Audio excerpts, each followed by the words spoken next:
সে বেহুলা যখন ভেলা নদীর জলে ভাসিয়ে দিল, ওই ভেলাটা সাগরের মধ্যে দিয়ে পাটির দিকে না দিয়ে উদয়নী নগর মেলা করলো।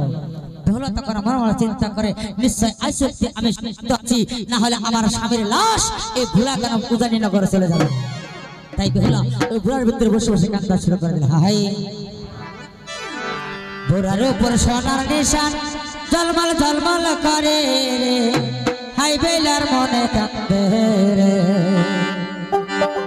ভোলার উপর সোনার নিশান ঝলমল ঝলমল করে রে, হাই বেলার মনে কাঁদে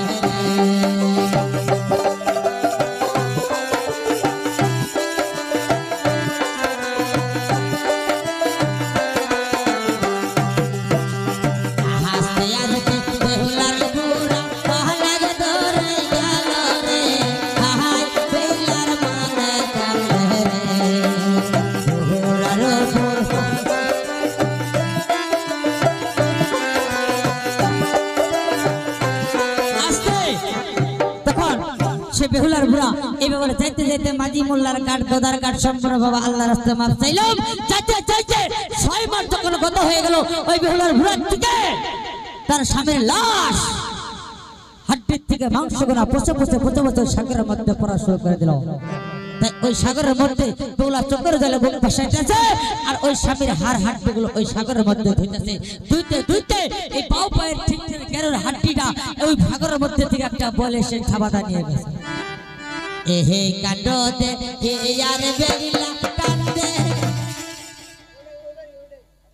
এহে কথা দেখে আর বেহুলা কান্দে, বেহুলা দিল রে, আই বেহুলার মনে কান্দে রে। ভোলার উপর সোনার নিশান ঝলমল ঝলমল করে রে, আই বেহুলার মনে কান্দে রে। আস্তে তখন সে বেহুলা এই ব্যাপারে 6 মাস যখন গত হয়ে গেল, বেহুলার কান্না আরো বেড়ে গেল। আমার স্বামীর তো হাড়ের সাথে মাংস নাই, খালি হাড় হাড্ডিগুলো আছে, আমার স্বামীকে ভালো করতে পারবো কিনা সেটা ভগবানই জানে।